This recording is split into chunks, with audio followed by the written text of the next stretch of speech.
Mumbai coastal road प्रकल्पाचं काम पूर्ण होण्यास 2025 उजाडण्याची शक्यता आहे। आतापर्यंत या प्रकल्पाचं 91% काम पूर्ण झालंय।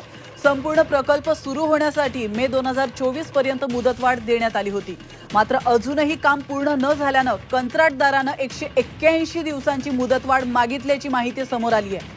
आरटीआय कार्यकर्ते अनिल गलगली यांना मुंबई महानगरपालिकेनं कंत्राटदारांकडून मुदतवाढीची मागणी करण्यात आल्याची माहिती देण्यात आली आहे आणि या प्रकल्पाचं काम 2025 पर्यंत पूर्ण होणार नसल्याचं गलगली यांनी म्हटलंय।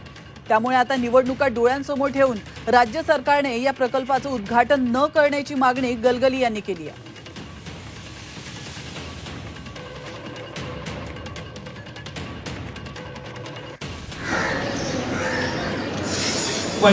जेव्हा घाईघाईने आपण जेव्हा उद्घाटन करतो तेव्हा त्याच्यामध्ये विविध अडचणी निर्माण होतात, खड्डे पडतात आणि परत त्याच्या दुरुस्तीसाठी लाखो रुपये खर्च होतो।